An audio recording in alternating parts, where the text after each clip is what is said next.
Agora nós vamos falar um pouco sobre tanto a parte metodológica em si, quanto a ideia mesmo de desenvolver, quem quiser fazer uma carreira pesquisando, trabalhando na área, trabalhar com os grupos, as ligas, né? É uma coisa mais prática mesmo nesse sentido. Então vamos lá.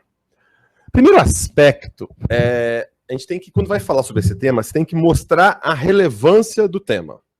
É diferente, por exemplo, vou falar sobre hipertensão. Não preciso de convencer ninguém que hipertensão é um assunto importante. Todo mundo já sabe. Então não precisa gastar tempo com isso. Mas mostrar que você precisa estudar sobre ciência, sobre espiritualidade num ambiente acadêmico, você precisa justificar isso, né? E isso não está claro para muitas pessoas. E é importante, a justificativa não pode ser clara porque eu gosto, porque eu sou religioso, obviamente isso não é uma boa justificativa do ponto de vista acadêmico. Por que o ambiente acadêmico deve se ocupar disso, né? Então é importante mostrar a relevância. E basicamente os argumentos têm um pouco a ver com tudo que eu já apresentei antes, mas esse é o resumo que deve estar, por exemplo, quando você vai fazer uma proposta para criar uma disciplina, para criar uma liga, para poder fazer um projeto de pesquisa. Alguns argumentos são importantes. O argumento é o seguinte: primeiro, a religiosidade e a espiritualidade a maior parte da humanidade tem alguma religiosidade e espiritualidade. Isso há inúmeros estudos a esse respeito, né? Então, para a maior parte da humanidade, isso importa.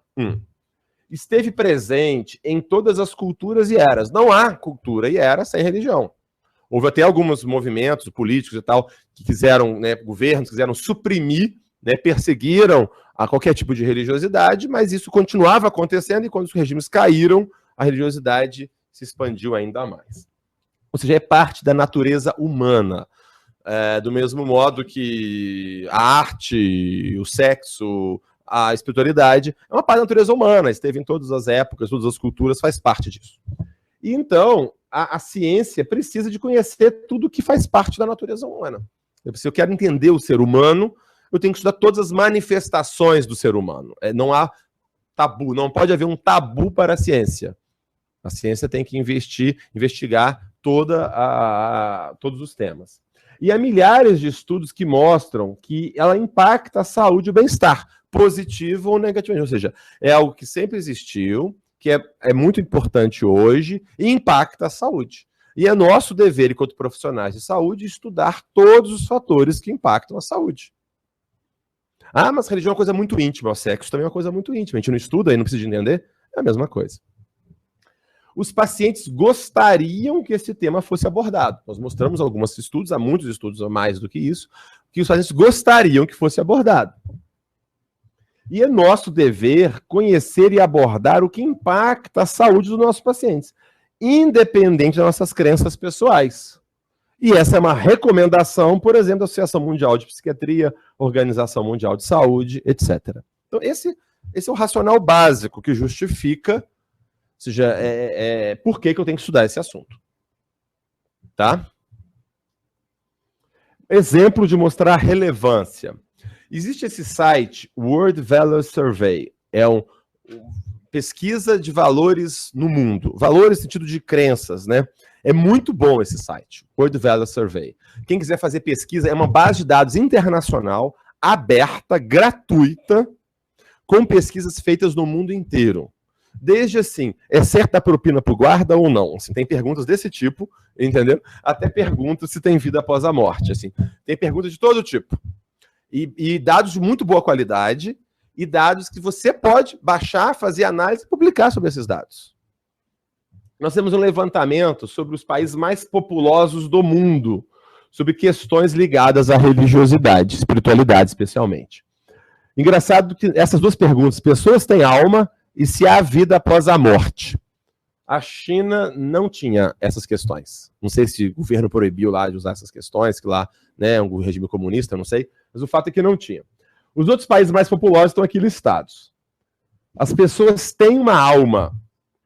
Sempre mais de 80% da população, 80% a 90% da população mundial dos países, mesmo na Rússia, né, que teve por mais de 50 anos uma supressão ativa de qualquer manifestação espiritual religiosa, 67% diziam que as pessoas têm uma alma. E vida após a morte também, vocês veem a crença em vida após a morte da maioria da população dos países mais populosos do mundo. Ou seja, é algo que, gostando ou não, está na humanidade, essa crença. É claro que acreditar não quer dizer que é verdade, mas se as pessoas acreditam, eu preciso de conhecer o que significa essa crença, eu preciso conhecer o impacto disso, etc.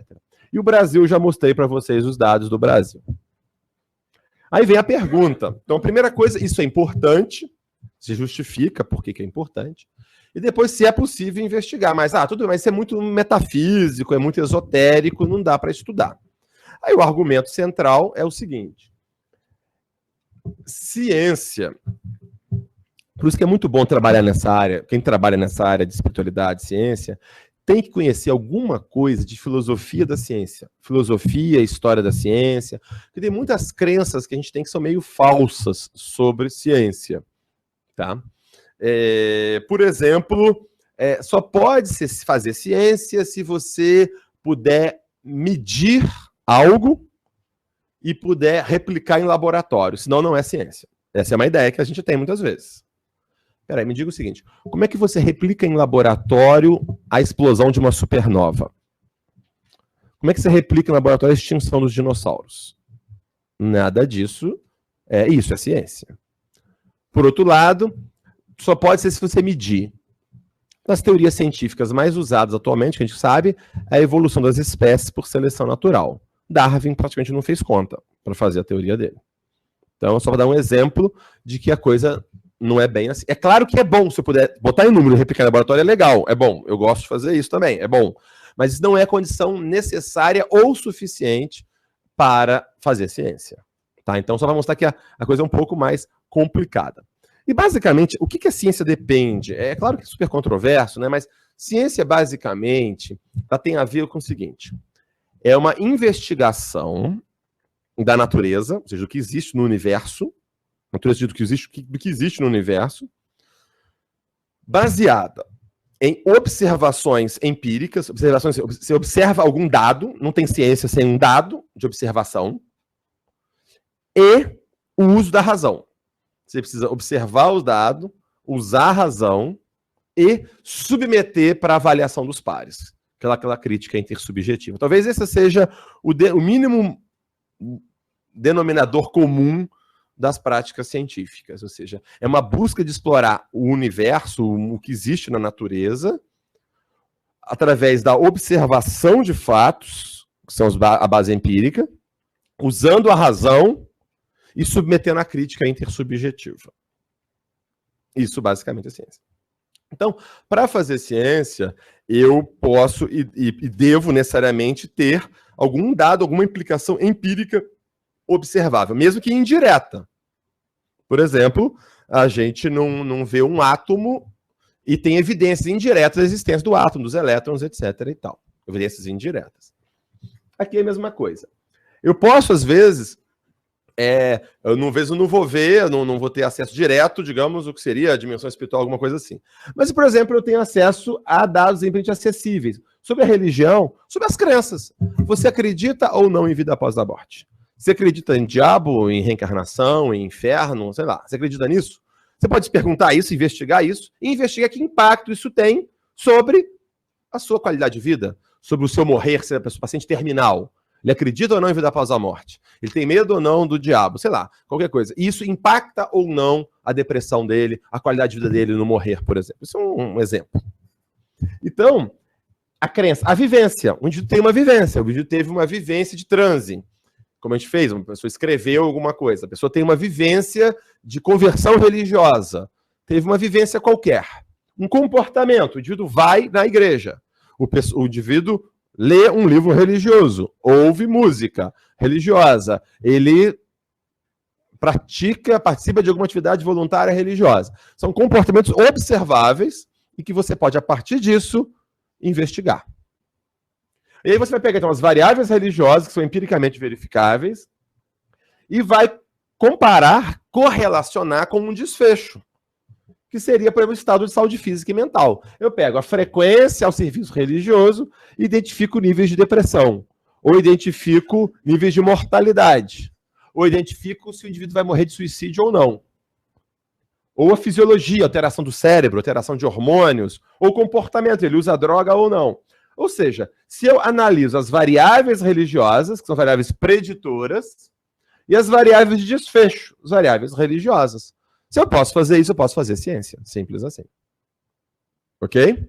Então, com isso, eu mostro que é possível investigar. E isso tanto é possível, que eu já mostrei para você, tem mais de 3.300 estudos que foram catalogados aqui, que fazem exatamente isso que eu mostrei antes. Pegam variáveis religiosas, relacionam com variáveis de saúde, fisiológicas, etc. e tal, e geram conhecimento.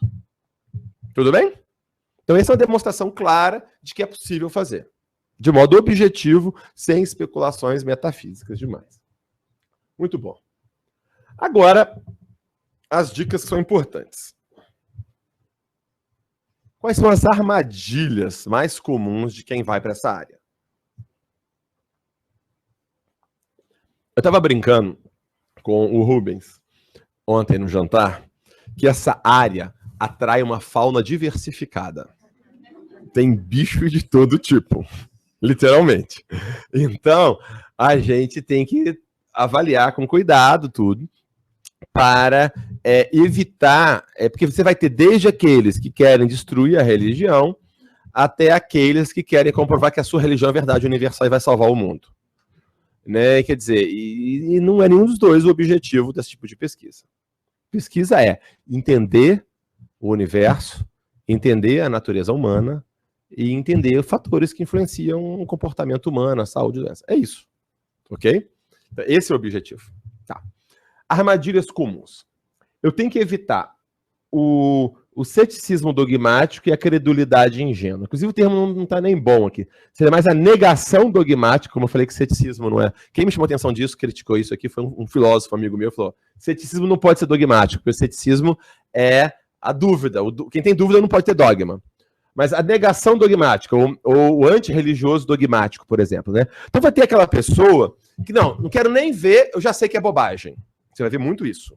Muita gente fazendo comentários sobre estudos na área de religiosidade que não leram, não gostaram e são contra. É muito difícil, né? Assim, não dá, né? Assim, e você vê, é muito interessante. Por exemplo, só para um outro exemplo, né? No caso aconteceu agora, eu postei no Facebook semana passada um estudo que saiu na JAMA Psychiatry, a principal revista de psiquiatria do mundo, atualmente, publicada só médico americano. Uma revisão sobre o impacto do uso da maconha sobre o risco de psicose, aumento do risco de esquizofrenia de 2 a 6 vezes, prejuízo cognitivo, de memória, prejuízo de funções verbais, uma série de questões, e outros lá. Aí coloquei e falei, olha, saiu esse estudo, tal, vale a pena ver.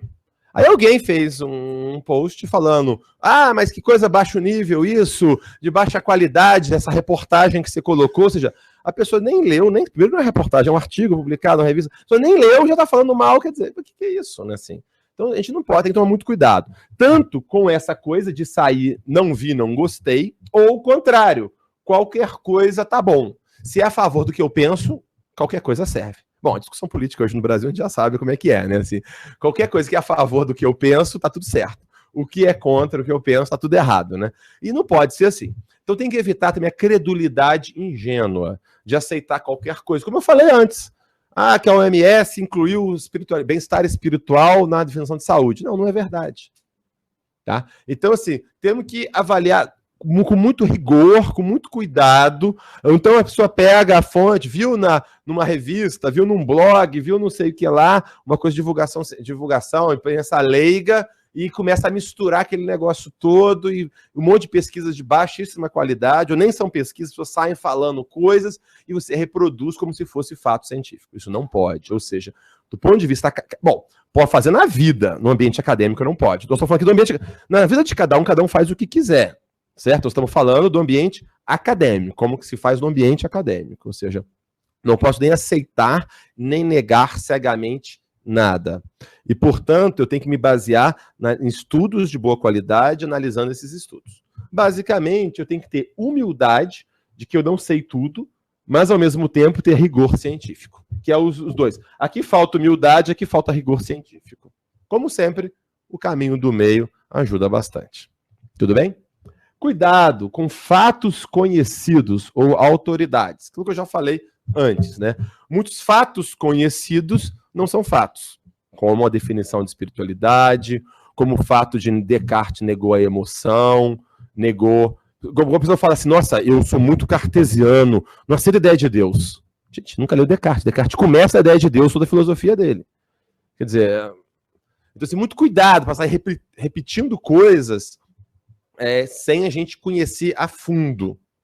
Então, isso é um outro dado interessante. Quem vai fazer vida acadêmica e trabalhar sobre o tema é muito fascinante, é interessante, mas dá trabalho, como tudo. Qualquer coisa bem feita dá trabalho. Né? Se a pessoa não quiser ter trabalho, ela tem o direito de não querer ter trabalho, mas ela não pode trabalhar academicamente sobre o tema. Então você tem que aprofundar o tema. Não adianta fazer coisa de segunda mão. Aqueles exemplos históricos que eu falei, por exemplo, são muitos. Ou argumento de autoridade. Ah, mas fulano falou isso. Ele falou isso, eu falo isso. E qual é o problema? Ciência não funciona com argumento de autoridade. A boa ciência é o seguinte, não importa quem emite um juízo. O que importa são as evidências e o raciocínio que está por trás desse juízo emitido. Entenderam? Então não importa... Ah, mas aí o Einstein falou isso. Tudo bem, mas qual que é? O Einstein pode falar bobagem também. Ele é ser humano, ele tem direito de falar bobagem. Todos nós temos de falar bobagem. Então, só porque fulano falou, não quer dizer que é verdade. Eu tenho que saber o seguinte, o que o indivíduo falou está bem embasado ou não? É essa que é a questão. Tem um filósofo que comenta isso, acho que é Bertrand Russell. Ele fala assim, faça uma experiência muito interessante. Pegue vários cientistas famosos pelo uso da racionalidade no seu tema de trabalho, físicos, químicos, biólogos, bem racionais, ótimo, e botem eles para discutir sobre distribuição de renda, sobre intervenção do governo na economia, sobre direitos da mulher, homossexuais, qualquer coisa. E você vai ver os argumentos mais irracionais e completamente contra a neutralidade e racionalidade que será colocado. Por quê? Ele é um ser humano. Ele é treinado, às vezes, para usar aquilo naquela área. Às vezes ele vai em outras áreas, ele não conhece o assunto, sai dando palpite. A gente vê muito isso na área de espiritualidade. Ah, mas o físico tal falou disso. A favor ou contra? Mas ele conhece o assunto. Tem que tomar muito cuidado. Se a pessoa que está falando conhece o assunto, e se ela deu argumentos e evidências bem consistentes para aquilo que ela está falando. Então, muito cuidado. E que, de modo geral, é sempre assim. Eu pego a citação que concorda comigo e ponho lá, ignoro o resto e ponto final. Não pode ser assim. Tudo bem? Muito cuidado também para não patologizar o incomum, ou seja, experiências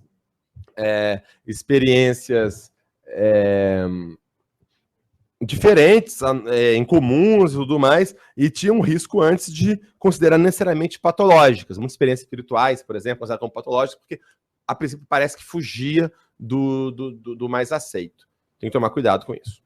Outro cuidado que a gente tem que ter, cuidado na aceitação ou na rejeição precipitada de hipóteses. Por exemplo, isso se chama falácia genética. A falácia genética é o seguinte. Essa teoria não é boa porque o autor que fez isso, ele era machista. Ou porque ele era feminista. Ou essa teoria não é boa porque ela vem de um contexto cultural de opressão de não sei das quantas. Isso não diz nada sobre a qualidade de uma teoria. Vou dar um exemplo meio diferente para chegar aqui. Igual, por exemplo, essa ideia é ruim porque ela foi implantada na área de saúde. Essa ideia é ruim porque foi implantada pelo George Bush nos Estados Unidos. E ele é de direita. Então, eu estou não, médico de família é ruim porque isso é coisa de cubano comunista. Gente, isso não diz nada. Né? Eu gosto de brincar. Hitler criou as autoestradas, criou campanhas de popularização de combate ao câncer na população, criou o Fusca, o carro mais bem sucedido do mundo, fez tudo isso. Então, dizer de onde vem, isso não quer dizer nada. Aplicando para a nossa ideia aqui.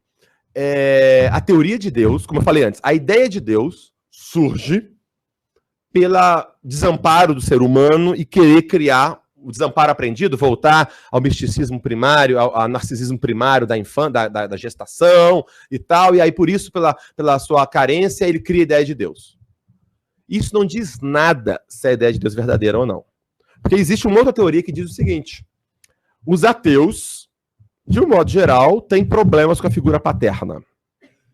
Tem alguns estudos que sugerem isso, que os ateus têm problema com a figura paterna. Ou eram pais ausentes, negligentes ou abusivos. Isso também não quer dizer nada se Deus existe ou não. Vocês estão entendendo? Ou seja, a origem de uma crença não tem nada a ver se a crença é verdadeira ou não. Ou seja, eu não posso nem falar que Deus existe porque o ateu nega a Deus por causa do problema com o pai dele, e nem falar que Deus não existe porque alguns acreditam em Deus por causa do problema lá com a mãe, ou com desamparo, etc. e tal. Isso não quer dizer nada.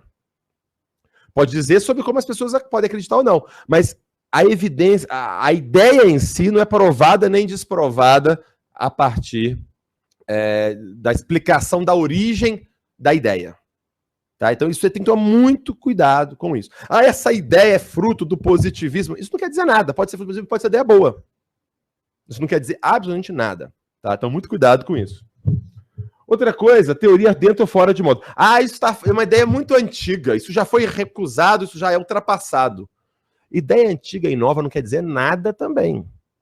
Quando Copérnico propõe que a Terra gira em torno do Sol, era uma ideia muito antiga. Tinha gregos antigos que defendiam a ideia que a Terra girava em torno do Sol. Mas, depois dele, o Ptolomeu defendeu a ideia que a Terra era o centro do universo, e essa ideia foi mais aceita, e cientificamente foi a que mais teve avanço, até 1500, mais ou menos. Então, ou seja, que está trazendo uma ideia antiga ou nova, isso não quer dizer absolutamente nada. Não tem nenhuma utilidade, não quer dizer nada. Até porque quase todas as ideias, é difícil ter uma ideia que nunca ninguém pensou, viu, gente? Toda vez que a gente acha que a ideia é muito nova, deve ser ignorância nossa, provavelmente, né? Assim, muito cuidado. Então, isso não quer dizer nada. Ah, tá muito na moda. Agora não. Tá demonstrado agora que isso aqui que é verdade. Devagar com o andor, que o santo é de barro, né? Porque ideias da moda sempre existiram. Então, vamos ter muito cuidado. E cuidado com generalizações também de achados específicos. Você encontrou um indivíduo que tinha uma epilepsia do lobo temporal e tinha uma experiência religiosa. Ah, então toda experiência religiosa é epilepsia do lobo temporal. Então tá bom, eu encontrei uma pessoa que via luzes, ela tinha um tumor no cérebro. Então toda luz que eu vejo é um tumor no cérebro? Claro que não. Quer dizer, mas são coisas meio óbvias, mas as pessoas fazem isso com muita frequência nessa área. Muita frequência, tá? Então, algumas diretrizes gerais. É preciso ter rigor e abertura. Talvez esse seja o principal recado. Eu tenho que ter rigor e abertura. Eu tenho que ter abertura para investigar qualquer negócio. Eu topo. Qualquer negócio vamos investigar. Beleza. A ciência não pode ter medo de investigar nada. Mas com extremo rigor. Isso é o espírito científico. Se eu a priori proíbo de investigar alguma coisa, cadê a ciência? Cadê o livre pensamento? Agora também, eu aceitar cegamente qualquer coisa também não é ciência. Então, é fundamental ter uma boa formação científica. Para investigar nessa área, eu tenho que conhecer, como eu falei, filosofia, história da ciência, ajuda. Métodos de pesquisa, epidemiologia, estatística são cruciais. Cruciais. Eu tenho que ser um excelente pesquisador. Até porque nessa área, como é uma área às vezes menos estabelecida, mais controversa, vai ser exigido mais rigor nesta área do que em outras áreas mais convencionais. Então é preciso ser mais realista que o rei. Buscar o apoio de pesquisadores ou docentes mais experientes. Isso é fundamental. Mesmo que a pessoa às vezes não vai se dedicar muito ao tema, mas ela pode apoiar, dar diretriz, dar orientação, dar apoio institucional para a iniciativa. Isso é muito importante. Também evitar começar por temas muito controversos ao mesmo tempo. Né? Às vezes vai pegando outros temas muito controversos junto e se acaba, na realidade, gerando mais resistência. É preferível focar numa área e ir aprofundando. Agora, muito importante, não é negar o valor e o rigor da ciência. Muitos acham que defender a espiritualidade é negar, não, eu sou contra essa ciência, esse positivismo, não sei o que lá. Não, não é nada disso. Pelo contrário, a gente acredita tanto na ciência e leva ela tanto a sério que ela deve ser usada para investigar outros aspectos da humanidade, como, por exemplo, a espiritualidade e a religiosidade da humanidade. Essa é a questão. Tá? Não é negar, de forma nenhuma. Tem muita gente que tem essa ideia. Eu costumo brincar, para ser um bom pesquisador, tem que ser meio paranoide, meio obsessivo. Ou seja, tem que ser parado, tem que ser desconfiado. A regra é, você leu qualquer coisa, alguém falou, qual que é a evidência disso? A pergunta básica tem que ser essa, qual que é a evidência disso? Eu não posso acreditar em nada que eu leio ou que eu ouço sem saber quais são as evidências. É isso. O resumo é esse. Porque senão eu vou cair em uma série de crenças falsas, em série de mitos. Então eu preciso sempre desconfiar. Todo pesquisador tem que ser assim, meio desconfiado. E obsessivo tem que ser minucioso. Tem que tentar ver os detalhes, tem que tentar ver se é exatamente isso, descrever com precisão alguma coisa, não de modo aproximado. Esse rigor é fundamental. Quando eu vou estudar um tema, a primeira coisa que eu tenho que fazer é uma revisão ampla e interdisciplinar da literatura. Eu preciso fazer isso. Eu não vou reinventar a roda. Essa é uma área que tem pessoas que já estão publicando, tem milhares de artigos publicados sobre isso. E mesmo autores importantes já escreveram sobre isso ao longo dos séculos. Sobre ciência, religião e tudo mais e tal. Então eu preciso conhecer o que já foi feito. Como diz Newton, né? Se eu pude ver mais longe, foi porque me apoiei em ombros de gigantes. Eu preciso apoiar nos ombros de gigantes que vieram antes de mim para eu poder conseguir avançar. Então esse é o primeiro trabalho. Revisar bem a literatura. Agora, revisar a literatura de boa qualidade. O exemplo que ele acabou de falar, o Web of Science, que é uma base de dados, a melhor base de dados do mundo, a Web of Science, que vai ter o curso agora, recomendo entusiasticamente, aproveitando, porque me dá porcentagem lá nas inscrições, tá? Aí, eu preciso pegar revistas publicadas de boa qualidade. E não uma revistinha de baixo nível aqui, ou porque eu ouvi falar, um livro de divulgação científica, sai uma super interessante. Isso não é divulgação, isso não é informação científica. Claro, eu posso ver, li numa revista de divulgação científica, agora eu vou atrás do artigo original para poder ler. Eu li no Super Interessante, li na Folha, li no Globo, sei lá onde for. Qual é o artigo? Vou atrás do artigo, vou ler o artigo. E vou ver a reação que ele teve. Aí sim eu faço a minha formação. É isso que é fundamental para uma busca acadêmica. E nova e antiga, porque muita coisa antiga de boa qualidade foi feita. E a gente precisa de conhecer. E também estudar a própria tradição religiosa estudada. Por exemplo, se eu vou estudar o budismo, a experiência budista, eu tenho que ler um pouco sobre o que os budistas escrevem sobre o assunto. Sobre o que eu vou estudar, sei lá, a mística católica. Eu tenho que ler Teresa d'Ávila, eu tenho que ler São João da Cruz, etc. Eu tenho que conhecer o que eles escreveram sobre essa experiência. Né? Não quer dizer que eu vou aceitar cegamente o que eles escrevem. Eu preciso de conhecer a visão de quem vivencia aquilo. Criatividade e diversidade nos métodos, já falei. Evitar entusiasmo irrefletido. Isso é muito perigoso. É muito empolgado, aquele negócio todo e tal, e não reflete. E aí, o que é bom para evitar isso, como diz Popper, é a crítica intersubjetiva, que é o quê? Eu vou submeter as minhas produções à avaliação dos pares. Eu vou buscar críticas. Eu quero crítica. No ambiente acadêmico, para eu melhorar, eu preciso submeter o meu trabalho aos melhores pares para apontarem o que está bom e o que tem que melhorar. É assim que funciona. E como é que eu aprendo, como é que eu faço isso? Apresentando em congressos, publicando, chamando num simpósio, debatendo. É assim que cresce. Porque acontece muitas vezes o seguinte, olha só, já aconteceu várias vezes, as pessoas mandam assim, olha só, eu mandei esse projeto, recusaram puro preconceito. Não, tá ruim mesmo. Assim, o problema é esse, tá ruim. Então, isso tem que tomar muito cuidado. Cuidado com essa coisa também paranoica de vítima, né? Ai, todo mundo me persegue, porque não sei o que lá. Tem desafios? Tem. Mas fazendo direito, tem caminhos. Tá? Então, cuidado com essa postura agora paranoide nesse sentido negativo, não pode ser não. Assim, então perseguição comigo, não deixam eu fazer nada, não sei o que lá. Esse paranoide não vale, não. Tá? Assim, eu preciso submeter e levar a sério as críticas. Eu mandei um artigo para um parecerista, ele fez uma série de críticas. Claro, ninguém gosta, todo mundo fica meio chateado quando recebe crítica, é normal isso. Mas a gente respira fundo, pensa um pouco, descansa, depois você volta e lê a crítica de novo e procura ver o que você pode aprender com aquilo ali. É assim que a gente cresce no ambiente acadêmico. Assim funciona. Como diz o procurador, tem que ter couro grosso, né? Já diz lá o procurador da República, para poder lidar com essas coisas. Tem que ter couro grosso. Porque é assim mesmo. O que mais? Postura neutra, mas empática. Quando eu vou coletar dados, por exemplo, eu vou abordar um paciente sobre a espiritualidade dele, eu não posso nem ficar, olha, é mesmo, que legal, vai, não sei o que lá. Porque o paciente ele pode querer até florear mais para te agradar e nem desprezar, ter uma atitude de desprezo, de desqualificação. Tem um caso clássico que é o seguinte: tinha um professor muito famoso, coordenador de uma UTI de muitos anos, dizendo que essa história de experiência de quase morte era conversa fiada.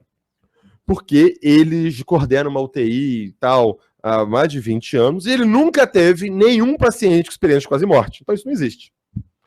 De repente, levanta alguém na plateia e fala: doutor fulano, eu fui paciente da sua UTI. Eu tive uma EQM, mas o senhor seria a última pessoa para quem eu contaria que tivesse EQM.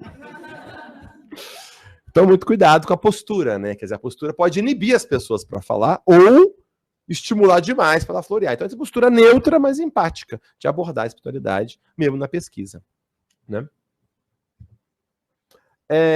Em termos de epidemiologia, né?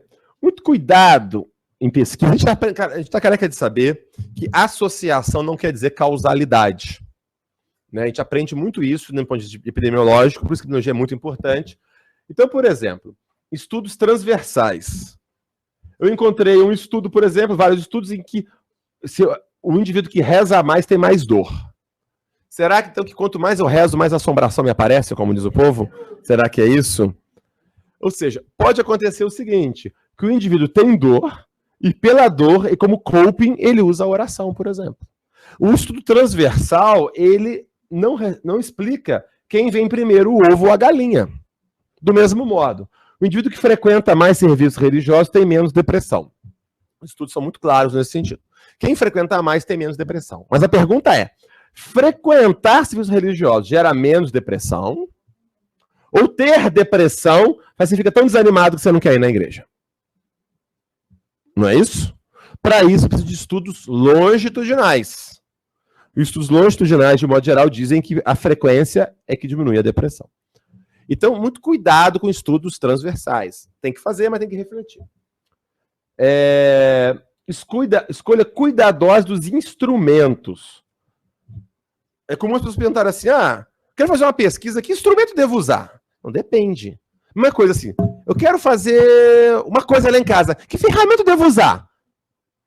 Alicate, martelo, chave de fenda? Depende, o que você quer fazer? Eu quero bater um prego. Sim, aí o martelo é melhor do que uma chave de fenda. Então, mesma coisa. Que escala, que eu vou usar de religião? Depende. Você quer fazer o quê? Então, você tem que saber qual é o objetivo do estudo. Dependendo do objetivo do estudo, aí eu vou ter que definir o que de religiosidade eu vou medir. Qual dimensão? Aquilo que eu falei. Pode ser a frequência, pode ser a crença, pode ser o intrínseco, pode ser o coping, pode ser um monte de coisa. Eu vou ter que avaliar o que eu vou medir nessa pessoa. Eu tenho que saber o que eu quero. E ver se essa pesquisa tem, se essa escala, por exemplo, ou esse modo de medir, tem validade. E se ela mede aquilo que eu quero. Uma coisa muito comum hoje em dia, que é uma polêmica, é o conceito de espiritualidade. Uma coisa que eu falei antes, en passant, vou falar agora com mais detalhe, é o seguinte. É cool, é bacana falar de espiritualidade, que é zen. Zen é coisa legal também, né? Zen e tal, espiritualidade é legal.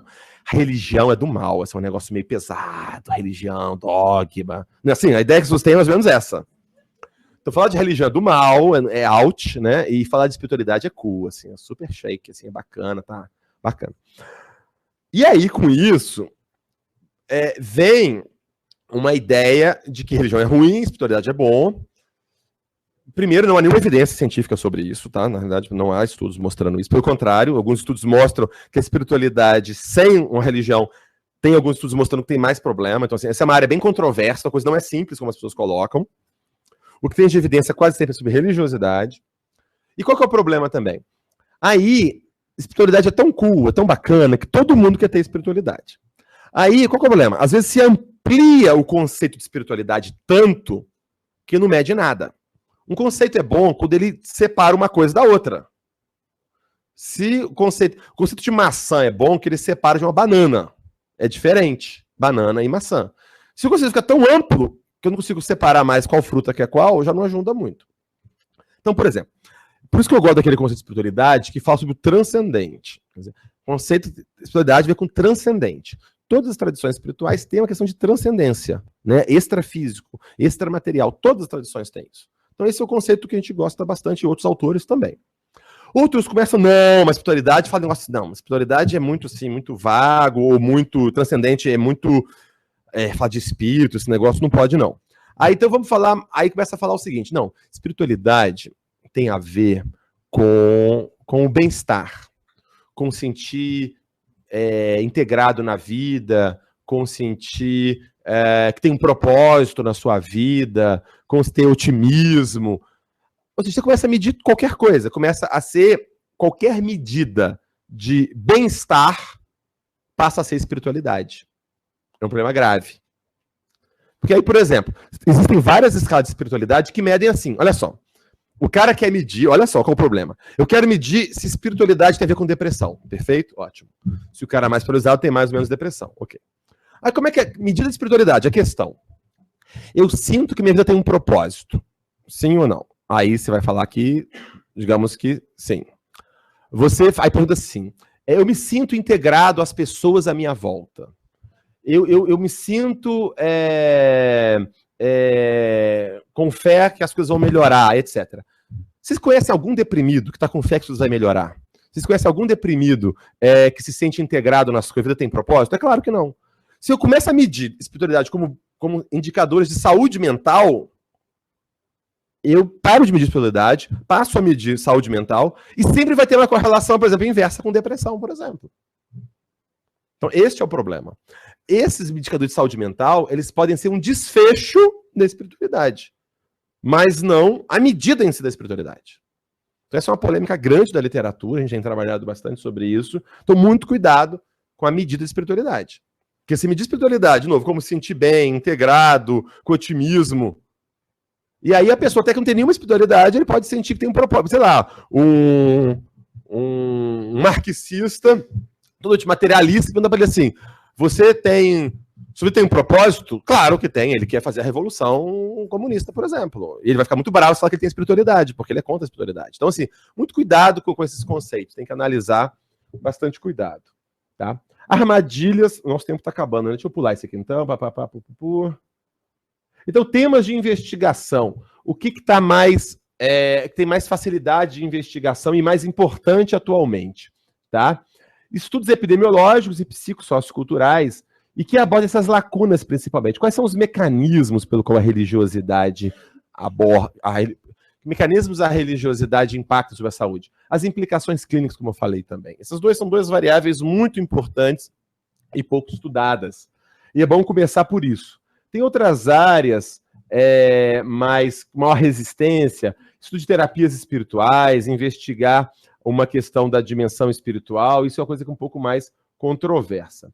Então, é o seguinte, temos que avançar gradualmente e com rigor, é uma exploração da realidade, das experiências humanas, não é proselitismo de um grupo religioso, isso é muito importante, tá claro, tá? Então, como eu falei, estudar mecanismos, avaliações clínicas, como que eu avalio o tratamento, o diagnóstico diferencial, como que eu avalio a espiritualidade, ampliar a diversidade cultural e geográfica, há muitos estudos na América do Norte, na Europa e menos no Brasil, então saber se no Brasil se replicam esses dados ou não. Estudar como o cérebro se relaciona com as experiências espirituais, como eu já falei também.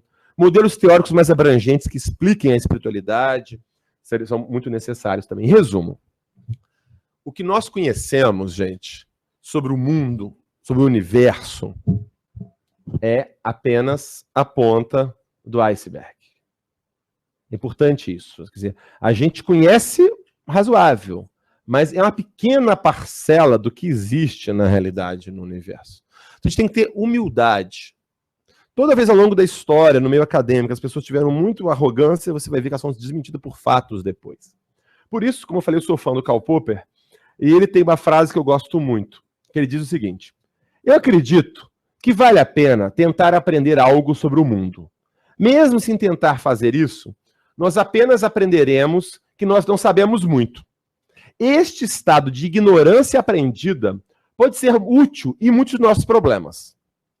Pode ser bem útil para nos lembrar que, embora diferindo amplamente nas várias pequenas coisas que nós conhecemos, na nossa infinita ignorância, nós somos todos iguais.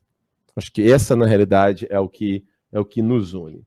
E aqui, opa, eu achei que tinha uma referência. Bom, mas eu mandei para vocês, na realidade, no e-mail que o Rubens mandou, tem alguns links para artigos e vídeos para aprofundar estes temas. E agora a gente tem um tempo maior para poder debater, né, Rubens? Então, é isso aí.